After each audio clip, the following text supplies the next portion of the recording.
You are listening to the Wild Man Podcast.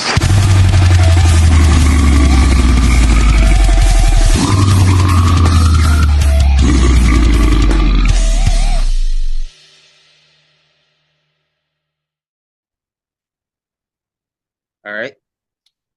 Thank you for Yo, dude, choosing how's it going? Wild Man Podcast. Today, my guest is, if you care to introduce yourself. What's up? My name is Mike Mulholland. I play guitar in the Acacia Strain and Recon. It's a Thanks for pleasure having to. me, Jacob. It's an extreme pleasure to have you.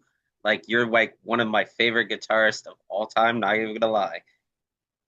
That is it's really nice to hear. I appreciate that. I've been riffing a while, and it's always nice when people care. Uh, so my first question for you is, what made you? I'm gonna go through like a lot of the process of like your early career, if that's okay with you. Oh, yeah. My first question is like, what got you drawn to heavy music? Like, what influenced you? Well, I grew up in West Texas, in a very small town called Alpine, and there wasn't a lot going on as far as like a scene or shows or anything. And so, right around that time, I was probably, around, I was born in 1986. So, at the year 2000, I was 13, 14. And I was into some mainstream metal bands. Like, I loved Pantera and Fear Factory and stuff like that. But then, Napster and Scour and LimeWire and all the file sharing stuff came along. And I was able to, like, go out and just discover new music. I recall, like, discovering. Uh, Meshuggah and Hatebreed in the same week, just from like downloading random shit. So I think I got like, what was it? A Chaos Sphere and Satisfaction were both like two records I found like in the same few days. Of course, I illegally downloaded them. I later purchased them and a lot of merch. But yeah, that was sort of like the start for me where I had heard stuff. I heard Pantera, I heard, Korn, Fear Factory. The whole new metal craze was like kind of starting its second wave. But yeah, I just got into music through the internet, and then from there, I was still in West Texas till I was about 16, so I was there till 2002, and then I moved to upstate New York, and I was chomping at the bit to like go experience live music, and so I started going to shows immediately, started making friends who were into punk and hardcore, and started going to shows, and started a band pretty much immediately, which was Recon. I started Recon in 12th grade, and still am doing the band somewhat. But that was sort of my early years, where like many people, just going online and discovering stuff. And I was so excited to come to an area of the country where we just had like an insanely busy scene. I mean, where I live in the Albany area of New York, we had, of course, the Albany scene, which was pretty big, but every little surrounding area had its group of hardcore kids. And I ended up starting Recon with a bunch of people from Glens Falls, New York, which is a little bit north of here. And yeah, there's still sort of de facto HQ. Whenever we go to do stuff, it's like we're still in Glens Falls a lot. And Paul, the drummer's parents, still live in the same house. And we used to practice in this like cool basement that was like a classic, upstate basement with a really hot like fucking wood burning stove down there. And so we would just be like, most of those Recon riffs are written just like sweaty as hell. But yeah, man, it's my early days. So my next question for you, and I feel like a lot of people don't really ask it, like how'd you become a member of the Acacia Strain? Because I never seen you back when you guys toured with it was you guys, I Am, and No Zodiac. Yep. Well, I've known the guys for a very long time. Going back to Recon, we play shows alongside the Acacia Strain pretty often back in the day, especially like '05, '06, '07. I guess into '08. But they brought us on tour. We did a little thing called Crashing Through the Holidays after doing a bunch of local shows, and that was, I think, like us and Despised Icon. My memory's shot. I think it was Despised Icon, Acacia Strain, Recon. I want to say Lygia was involved at some point. I'd have to look up the flyer. It's like 8,000 shows ago. But developed a good friendship with everybody in the band at the time, especially Vincent. And later when I was in Amir, we toured alongside Acacia Strain, and always retained a friendship. And cut to basically the pandemic. I had taken a couple of years off from touring, and was getting a little stir crazy, like most of us, sitting at home, just fucking losing our minds. And at the time, Acacia Strain was having a vacancy because Tom Smith was leaving, and I pretty much told Vincent, like, "Yo, dude, if you need like a relief guitar player, I'll step in and hold it down." And then I just joined the band full time, and since then it's been great. Oh yeah, you guys been absolutely killing it. Like I tell everybody, like by any means necessary, if you haven't seen the Acacia Strain, you need to go see them.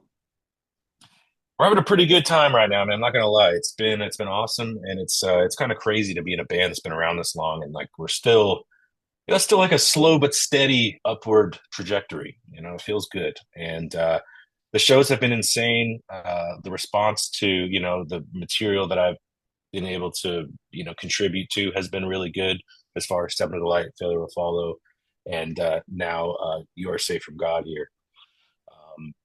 So I'm just feel very fortunate to be in a band that's this active, and that I'm a huge fan of. Like, I grew up loving the Acacia Strain, and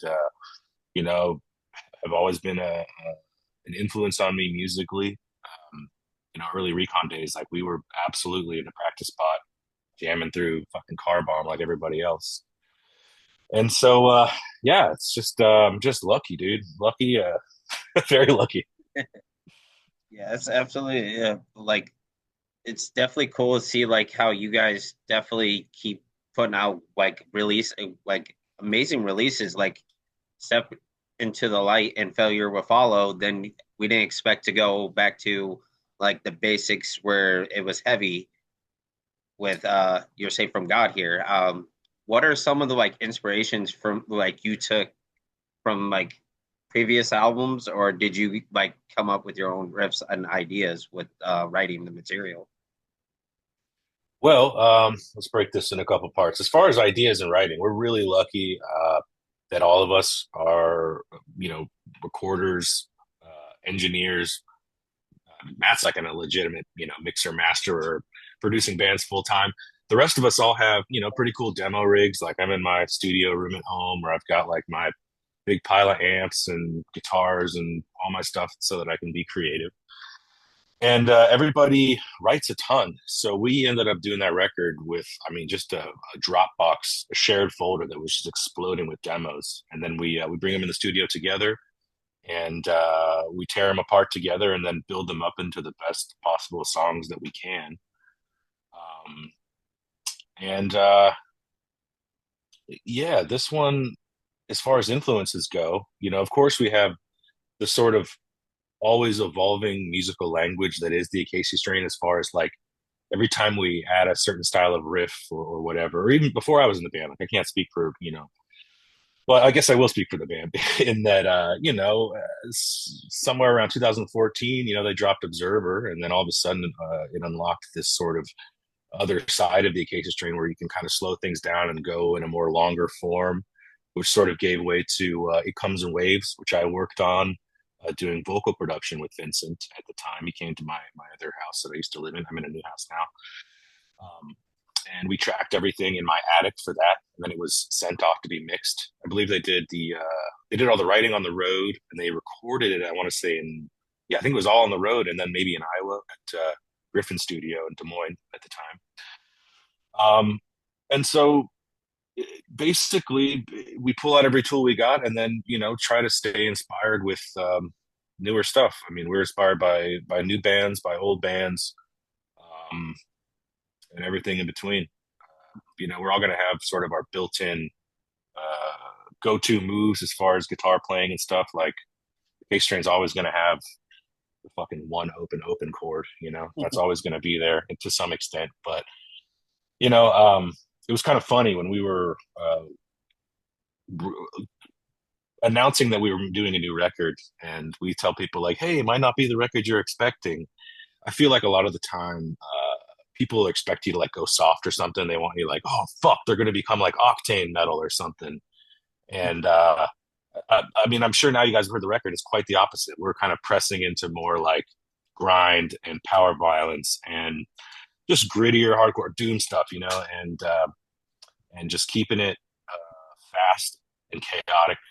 And I'm sure a few of us in the band have a bit of ADHD, and you can probably hear that in the music. We didn't stick to many structures on this record. We kind of just wanted to be like a fucking onslaught of riffs, and just keep it pummeling the whole time. And if we had those moments in the studio where we're like, ooh, that's good, you know. And so we try not to keep it too formulaic or anything. And we really did just kind of write a bunch of crazy parts and try to make the coolest record that we could. And I'm really proud of this one.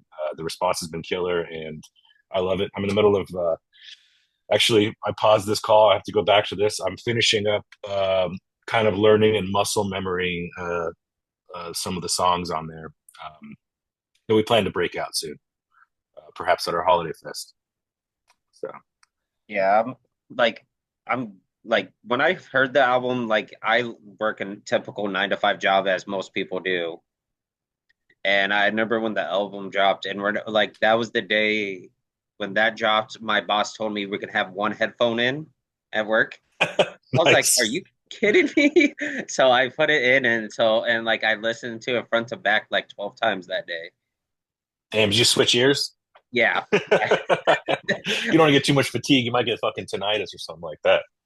But and that I is was awesome. shared it to, like I'm in a group on Facebook with like 36 other dudes who are in the based in the Midwest that we all go to shows together. Oh, And I was all like, "This, you guys got to listen to this album." And they're all like, "Why?" And I'm like, "This is what I call album of the year material." I was like, "This, it's no duplicate of the same material." I was all like, "This, they know how to write the right, correct things." Because I feel like a lot of the bands, I try to venture out and listen to everything and anything. But like, I love where you guys came from this album. well, thank you. It was certainly a big collaborative effort between all five of us and our producer, Randy. So, really, six of us. He writes just as much as we do. He's there in the room, making sure the riffs are what they need to be. And what's really nice about all of us is that we've got a good personal relationship to where we can, we can be critical with one another's material without pissing anybody off or hurting anybody's feelings. Like we're all pretty, not, you know, not super like attached and like willing to fucking die for one of our riffs. Like if it doesn't make it, doesn't make it. And if there's a way that we can kind of punch up somebody else's part and make it even sicker, it's like that's what we do, and that's what we did for the whole thing. And that's a big reason why it came out the way that it did. Are there like certain songs you're like proud of and like presented the biggest challenge to write by any chance for you, like guitar wise? Not particularly. I mean, I really like the whole record front to back. Of course I'm biased because it's like partially like my little child, with the rest of the guys. Um, but I mean, as far as Eucharist too, which again, that was all of us working on, but Vincent's performance in that song really is incredible. And so that's one where, fuck, man, like I'm learning the song right now, and it's like, man, what a devastatingly heavy and emotionally just brutal song. So as far as content wise, that song, yes. I really like the Machine That Bleeds. I thought it was sick getting God's Hate on there, and that was one that had a lot to do with riff wise. And I mean, God's Hate's awesome, and that song just came out really cool. Um, but again, I like all of them. I really like everything. Like I've been playing through everything. I mean, Swamp Mentality, super fun. I mean, we've been playing. God, I'm getting bad with song titles. It's The Call Beyond. We've been playing that live for a little bit, and that's been going really, really good. And so, looking forward to breaking out a few more at the Holiday Fest. You know, see how they go over live. I assume they'll go good. Oh yeah, like A Call from Beyond. I remember hearing that in Joliet. That was absolutely like insane. It's awesome. It's fast. It's fun. Got big nasty breakdown. Um, and then the video for that was also really fun. So it's hard for me to like kind of play the song sometimes without thinking about all the crazy fun shit we did at the video because it was like 2 days of just like madness. We had a great crew with us. Eric Richter was a director. And then, we had our buddy Dragon Neck Anthony from Straight from the Path also doing all the prop work and sort of masterminding the effects there. And so, like, it's hard for me to play that song without thinking about like Devin getting a fucking dart in the neck.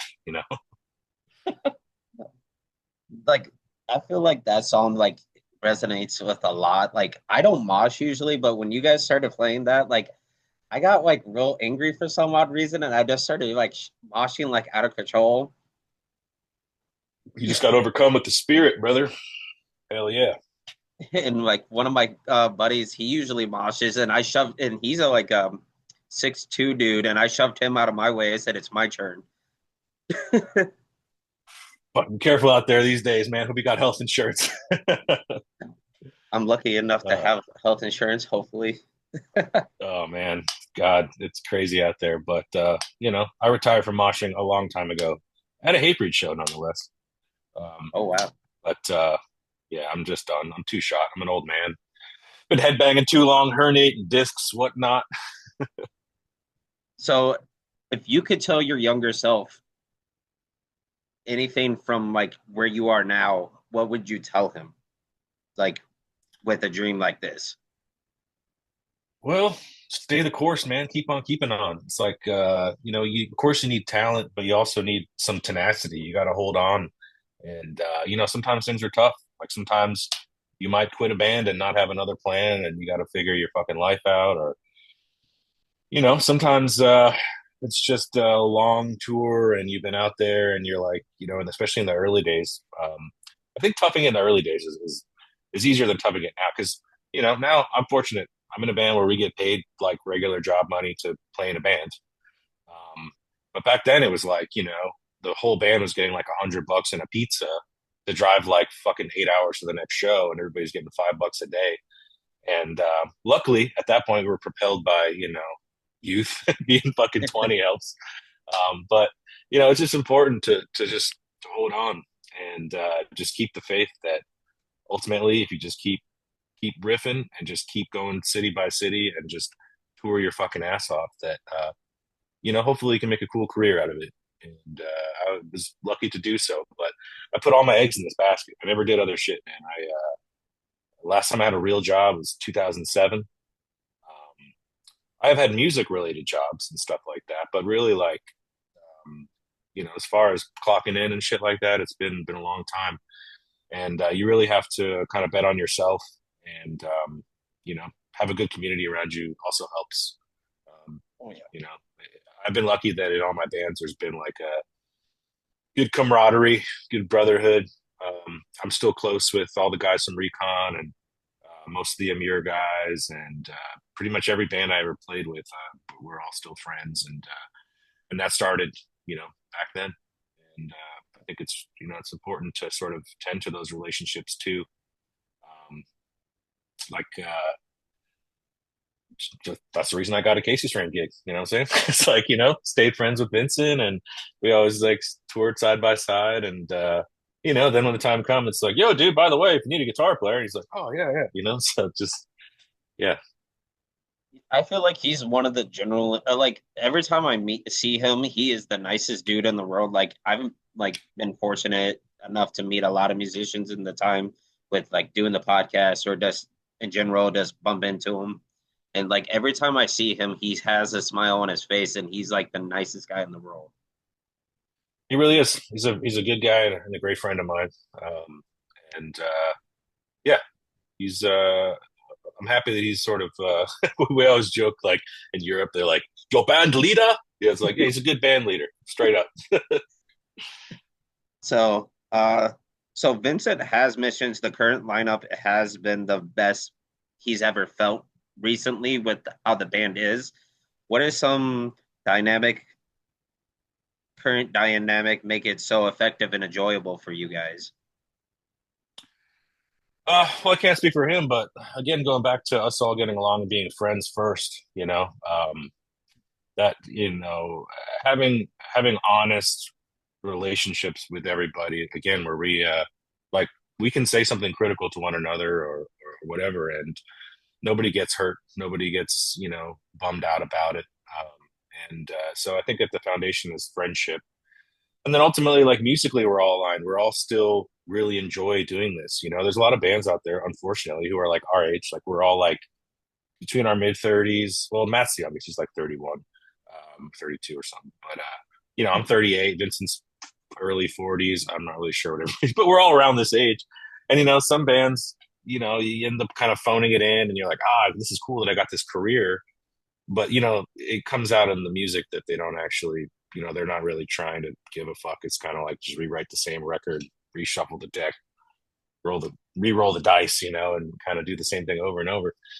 And we have we're aligned in that we do not want that, and we don't want to keep writing Wormwood over and over or something. There's some fans out there that want to put you in a cage and be like, you got to play this kind of thing over and over, but like we're absolutely like a fuck that mentality when it comes to those sorts of things. And we just kind of stay hungry and stay after it, and just kind of pushing things to keep it interesting for us. Okay, so Because if we're not interested, then that comes out in the material. yeah, I feel like some of the older generation bands, like you could tell they just don't care anymore by like you said, they roll the dice or do the same formula. And Yeah, it's not a good idea to sometimes to go like some fans love that. I'm one of those fans. I'm like, I want something different every album, but sometimes yeah, it's not the right formula at that time. yeah. I agree with you, man. Um, I think it's important just to sort of stay progressing. Just stay progressing. Because once you start kind of resting on your laurels, I mean, I guess there's probably certain bands, like bigger bands, like I'm sure people would love it if Metallica wrote the Black Album again. But not me. I'm here for it, man. I'm out there watching 72 Seasons live, saw it twice, and I think it's cool. It's not as cool as the Black Album, but still, I'm into evolution, I guess. But yeah, for us, it's sort of it's just like we have to keep ourselves interested. Otherwise, what's the point? We can just like go do other stuff if this isn't what we love doing. But fortunately, it is. So my next question is, if you could collab with any artist, living or dead, who would it be and why? Oh my God. I think I would like to collaborate with Larry David and have him do a music video with us. Okay. No, that's a tough question though. Because the band's had a lot of cool guest vocalists and a lot of really cool collaborations, had Kirk from Crowbar and Jamie from Hatebreed and Max from Sepultura, and just like every album's got all these great collaborations. But no, I think it would be cool to work with like I don't know, maybe like David Lynch, do something with him. Like I'm thinking more like make some dark music video or something like that. But I mean, as far as making the music, we got that covered. I feel pretty good about just the 5, 6 of us doing it. But certainly funny Larry David video or David Lynch scary music video. That's final answer. Okay, so my last and final question is, what can you tell like some of the younger fans, because you guys got a lot younger fan base now too. What would you tell them if they're trying to pursue music? What advice would you give them? Well, um, I kind of come from a different school than a lot of the new school. Basically because we didn't have social media back then. So there's one thing that I do believe grows bands no matter what. Like the most oldest technology is just playing a shitload of shows. Like, I mean, of course, if you can have an awesome online presence and crush it on YouTube and TikTok and Instagram or whatever, that's sick. But ultimately, I think playing a lot of shows is the best thing that you could possibly do because you make fans like a handful at a time, and not only that, it gets you more comfortable performing. And you know, it might suck at first to play to rooms with nobody in them, but ultimately that's kind of like the fire that forges a good performer. I feel like everybody in the band, myself especially, wouldn't be like half the performer I am if I didn't really appreciate it because I've had so many, like, so many shows working on the way up, like you start playing to like the other bands that you're on the show with and nobody gives a fuck. And then all of a sudden people are like, oh, this band's kind of cool. And then your shows go from 20 people to 60 people. And then it's like 60 people to 100 people. And then you get that opening slot for something. And, then you're playing to somebody else's crowd, but it's like 500 fucking people. And it just goes. And with every subsequent sort of upward step, you get better along the way. You learn a lot. You learn how to communicate with other bands and stuff like that. Because there's a sort of etiquette that everybody probably should learn in the live music world, and learn to be respectful of your fellow performers and fellow bands. Because I'm sure it's happened. I can't bring up any examples or anything, but maybe like a band that comes out of nowhere headlines a tour and they sort of run it tyrannically because they never had to sort of be nice to anybody or anything. They sort of like they run their shit and then they do their tours, and then everybody who's on the undercard kind of feels like, what the hell's going on here? And so I think it's important to sort of to learn the ropes of the social side of being in a band and playing shows and meeting people and doing all that, because it's really important. And you sort of like live and die by your reputation in this industry and in most industries. And I think it's important to just be fucking cool, man. Like, it's not that hard to be nice. It's not hard at all. And yet somehow that eludes some people out there.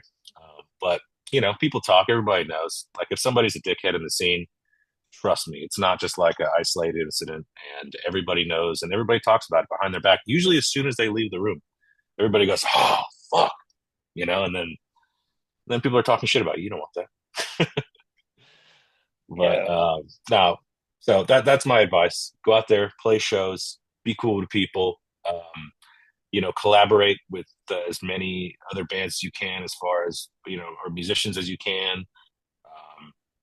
And also, depending on your level of seriousness, this is something that I'm sure that a lot of young people run into, where you've got like a group of maybe 4 people, 5 people, and you got 2 people who are like just chomping at the bit to like, get out there on the road, play shows, make something of yourselves. And, you might have 3 that don't. And it's sometimes you got to just fucking move on. And a lot of people end up dragging these band members along who are like not motivated, who are not 100% in, and then the band flops. And so as somebody who's had to like, unfortunately, like relieve people from being in bands and things like that, like sometimes it's like it's either one person goes or the whole thing sinks. And it's an uncomfortable truth, but sometimes people got to get kicked out of bands. That was my last question. I appreciate you doing this, by the way. Yeah, dude, of course.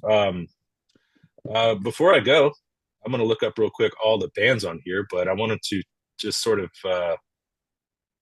talk about our fest we're doing. Go for it, brother. That's yeah, dude. Yeah, I figured if anybody, well, we have a bunch of people. I'm sorry, I'm very slow here. I'm firing up Instagram because that's where I get all my show information. Like, people go, hey, Mike, are you coming to this city? And I'm like, I don't know. I have to go on Instagram and look at the flyer like everybody else. Like, right before the tour, we get something called Master Tour on our phone, which gives us like all of the pertinent info. But that's like a week before. Other than that, like, I have just as much info as pretty much everybody on the street. So fire this up real quick. Yeah, so we're doing Tune Low, Die Slow, Ho Ho, round 2. Last year we did 2 days, and it was awesome. It was like our first undertaking as a festival promoters, but it went super good. We had, it wasn't without complications, but it was great. And yeah, so this year we're doing it same spot, Empire Live, December 13th and 14th, and it's going to be a Saturday, Sunday sort of thing. And Saturday is we got some local bands, which is awesome. I love the fact that we get to sort of, I don't know, put some local bands that have been busting their asses on a big stage. Like we can't always bring these bands on tour, but it's sick that when we do these fests, we can like bring up some younger bands. Like we got Noir playing. They're an awesome younger metalcore band from here, from Albany area. We got Surfaced, Horsegrave. They're sick. We got Ashara, No Cure, Gates to Hell, Fuming Mouth, Skinless, and the Acacia Strain. That's night one, and I'm like ecstatic for Skinless. They're my favorite death metal band.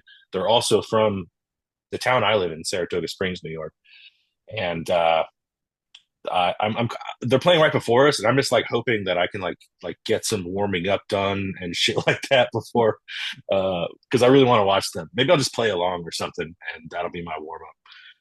But Fuming Mouth also sick. We just did a bunch of stuff in Europe with Fuming Mouth. They're awesome. Gates to Hell. We've toured them a few times. They're crushing. They're doing so well. They did their record with Randy as well, and I think they're great. And then Sunday, who we got? We got Violent Streets, Evil Mind, Sunblock, Flat Wounds. Flat Wounds? I have actually heard them. Flat Wounds. I don't know. Are they guitar strings or are they wounds? I can't tell. Jarhead Fertilizer. Holy shit. Insane band. I love them. Jive Bomb, sick. Unbroken Wings. Absolutely on my Mount Rushmore of mosh bands. Maybe one of the best to ever do it. I fucking love Unbroken Wings. And then Full of Hell. I mean, obviously an incredible band. We had Dylan on Pillar of Salt off of Failure Will Follow, and it's like such a cool, scary part. That band like horrifies me, which I really like. And so I'm feeling really great about the lineup. And then we got some collaborations with some local businesses around here. We're doing donuts with a company called Darling Donuts, and we have a few different really cool like sort of concept donuts that are based around like song titles, and they all sound insanely delicious. And then same spot that we did our album release party, Kickstart Coffee in Schuylerville, they're going to come and be serving coffee and serving up bags of our Holy Brew Light, which is like a cool coffee collab that we did. And we've done all of our coffee collaborations with them in the last few years, and they're just a bunch of great people, and they make awesome food, and they're in a little town in upstate New York. And somehow we got 300 people there just to come listen to our album and buy a shirt and say what's up, which was crazy. People in town thought there was like a fucking protest. It's a tiny town. Like, what are all these scary black wearing kids doing out here? They got big holes in their ears and tattoos. Is this a protest? And and by this I mean Facebook Karens, but it just went really well there. And then I think we're doing stuff with Wizard Burger again. I forget if they're going to be doing it, but they were like our food sponsor last year, and so everybody just like eats vegan burgers, and they were great. We did one called the Dog Walker, and I'm stoked to see whatever they come up with. And then final thing is a new collaboration we have with False Hope Brewing out of Connecticut. They do a lot of like cool like metal sort of dark looking art. My friend Dave Gloverson did a very, very sick label for it. And so we're doing a bunch of like collaborative beers for the thing too. So we got a lot of like tricks up our sleeve, and we're talking about how the visuals are going to look and the lights and what we do as far as production, making it real Christmassy. And I think it's going to be really sick. We put together a cool show and a crazy ass set list. It is chock full of bangers. Full on bangers, dude. It's gonna be good. Man, that makes me want to see. I was supposed to come up to New York next weekend for the shows. Oh, yeah. But my fiance, love her to death. She's like, I want to go to Louder Than Life. Then she bought our tickets for Too Slow, Die Slow. And I was all like this. She's like, are you excited to go? I was all like this. You realize Louder Than Life just swiped my credit card, right? Oh man, it's all good though. Louder Than Life will probably be really fun. Those Danny Wimmer fests are great. We've done I don't think we've done Louder Than Life. We've done Incarceration, Rockville, Sonic Temple. Those festivals are run really well. Like things are like clockwork. They got great crews. They got great stage crews, great security crews, great transportation crews. Like I only have nice things to say about Danny Wimmer Fest. So you guys will have a great time. Our fest is, it's a big club show. That's a big ass fest that you're going to go to. So you'll have fun. And hopefully we hit one of those at some point. I would love to do Louder Than Life. I'd love to do any of those because they're just like, you show up, you play a half-hour set that's absolutely nuts in front of like crazy amounts of people. Uh, this year we did Rockville, and it was interesting because we looked at the lineup and it was a lot of like kind of radio rock bands. Like Shinedown was a headliner, and I want to say like Saving Abel was on it, and it was all these kind of like hard rock bands that are not really in our genre. But then, we came back to Florida, played a headliner in Tampa at our last show, our last tour. It sold out. And I had two people come up to me like, dude, I'd never heard of you guys. I came to Rockville. Shinedown's my favorite band. And I discovered you guys. And now I'm here and I bought the VIP and everything. And I'm like, that's why we do these things. That's so cool. And, especially if we can bring someone over from like the hard rock world into like fucking scary, heavy music. It's like, fucking A, man, that's great. Try to do that all the time at work. Like people, because with like I said, the headphone roll, it's only one headphone in because they don't want you like screwing someone up or Right, of getting someone course. hurt. So I'll give someone like I'm like, anybody want my other headphone? It might not be your kind of music, but it might be someday. And That's generous. That's awesome.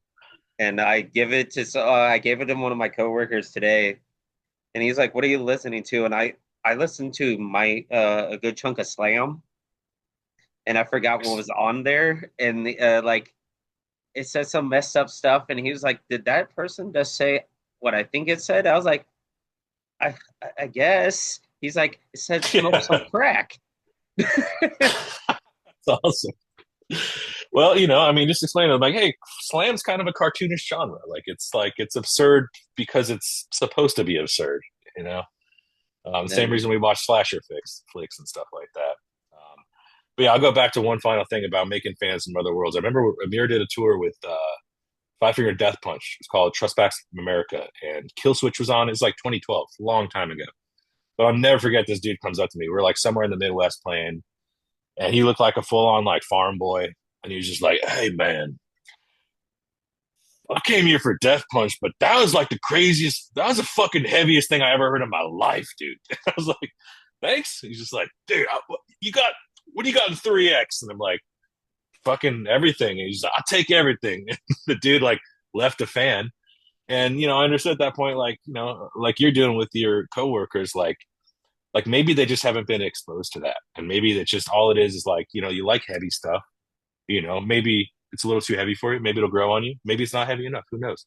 But if you can bridge people over to the world of heavy ass music, it's pretty awesome.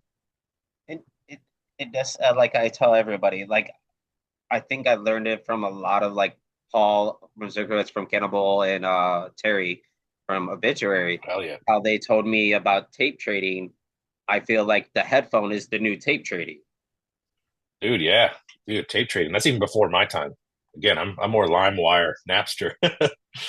Tape I'm trading though. very That does seems someone awesome. give me an MP3 player full of dad rock? Oh, dude, that'd be sick. Oh man, actually, I had like a side hustle in high school where I would just make people burn CDs, which is pretty good one for a while. And I got exposed to a lot because people would just hit me with like a playlist that they wanted of fucking 20 songs or something. And I'd be like, cool, man. $10 and I'll have it for you tomorrow. And I, go and download everything. It'd probably be like low quality bit rate and everything. And I didn't give a fuck. Just get it all on there.